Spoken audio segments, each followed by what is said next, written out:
Hey, how's it going today, everyone? I know I might be a little bit late on this news, but bear with me as I'm recovering from a recent cold. But that being said, before I get into today's topic, I do have something to announce for those of you who don't follow me on Twitter. I recently purchased an Elgato 4K60 Pro capture card, so I wanted to provide some better quality content for you for the future of this channel. With 4K becoming mostly the norm these days, I thought that it would be a good idea to future-proof myself, especially with better hardware, and that's the best way to do that. So while I probably won't be pumping out 4K videos frequently at the moment, mostly because I like to take advantage of the performance mode on PS4 Pro, and I do prefer, generally speaking, 1440p over 4K. That's just personal preference. Not to say that 4K isn't better or vastly better than 1440p. It's just something that seems a little bit more viable for me as far as like content creation and whatnot. So you might see 1440p content a little bit more frequently. In fact, today's video has actually been recorded and rendered in 1440p. So I'd love to know what you all think, especially if you're watching this on an Ultra HD resolution monitor. But that all being said, eventually in the future, I will delve into more 1440p content, and especially 4K once that becomes a little bit easier to manage and more reliable, especially once games start taking more advantage of that for the next generation and whatnot. But that being all said, let's get into today's topic, and that is Devil May Cry. Devil May Cry 3, Matt Walker, Capcom, the producer for Devil May Cry, has pretty much come out and said, hey, there are some new surprises in store for the upcoming Switch release of Devil May Cry 3 Special Edition, with 3 key dates to look out for. While the surprises in question were not mentioned in full detail, we do have the following dates to look forward to, and that's January 16th, January 30th, and February 13th. And those are the 3 key dates that should have fans getting excited and looking forward to new information, because that's when they'll be talking about that. Now, I know that people have been speculating that because Matt has mentioned Switch a lot in that video where it was announced on Twitter, that this means that there's going to be style switching, and people have also noted that if you look at some of the screenshots for the Switch version of Devil May Cry 3, they put the names of the styles in their respective colors too above the health bar, and that somehow indicates style switching. But I don't personally think that, because I think that Matt was mostly referring to Switch as in the Nintendo Switch, as part of like a really like bad pun, more or less. And mostly in terms of just talking about styles, I think both Matt and just Capcom in general have been referring to styles in a way that newcomers can understand, because obviously there's going to be a lot of newcomers coming in from the Switch, playing Devil May Cry 1, maybe even Devil May Cry 2, and if they're looking forward to, if they enjoy Devil May Cry 1 and maybe even Devil May Cry 2, and they're looking forward to playing Devil May Cry 3, and they're not familiar with this franchise, introducing them to styles and just kind of talking to them about styles in a way where it seems like it's mostly catered towards people who don't know what styles are and how they work for Devil May Cry. And I think that's how they've been going about it as far as like promoting Devil May Cry 3.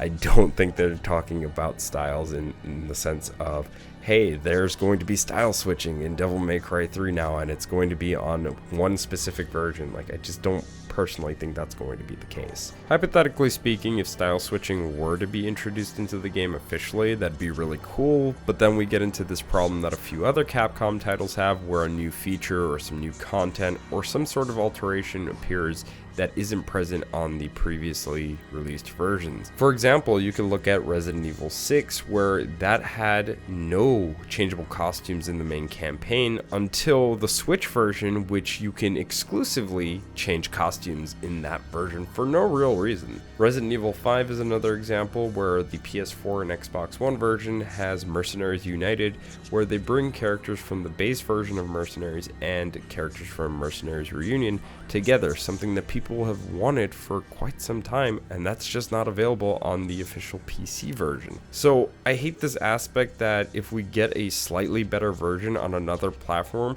all the other versions just have to live without it. Like, why do you think this is okay, Capcom, thinking that no one else is gonna want to have this particular content on their preferred platforms of choice? Granted, some people might not have a problem if they play on multiple platforms. I do that myself, but I suspect that most people aren't going to want to spend more money on multiple ports for the same game just because of exclusive features. To move on and discuss some other things that people are speculating will be announced: Devil May Cry 5 DLC or Devil May Cry 5 Special Edition.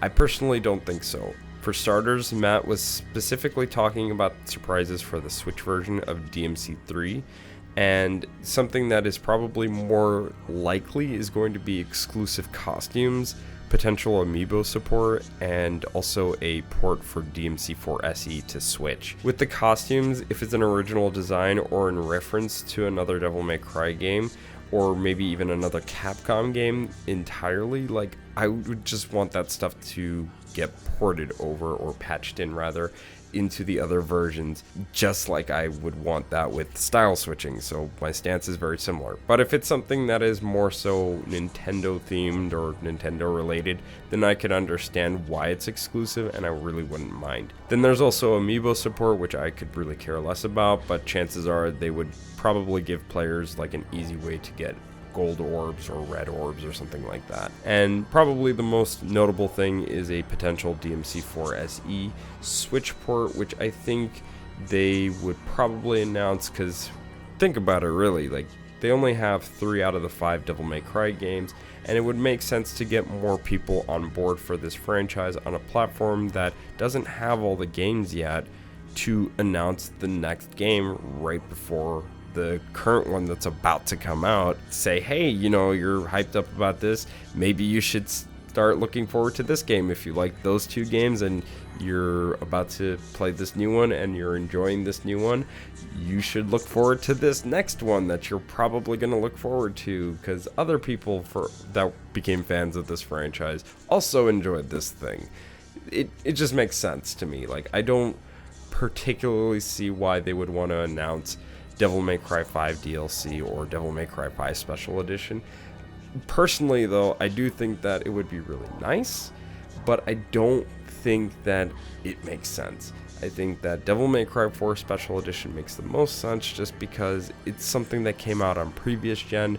They don't really have to do much work in terms of porting it over, and all they really have to do is add in the additions that were featured in the Special Edition of Devil May Cry 4. And that's really all they have to do.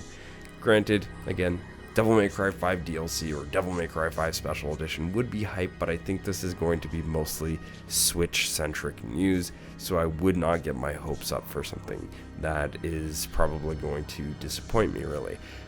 That being all said, we'll just have to wait and see what comes out of this. Maybe it will be a broad announcement, and I might be wrong. What do you all think down in the comments below? Let me know. Do you agree with what I had to say? Do you disagree? Feel free to just, again, let me know and tell me in great detail, really. I don't care. Little detail, great detail. Go with whatever kind of detail you want to go with, as long as it's YouTube friendly. And that all being said, if you enjoyed today's video, feel free to give it a like. If you're new here, consider subscribing, following me even on Twitter. And with that, I will see you all in the next one. Matane!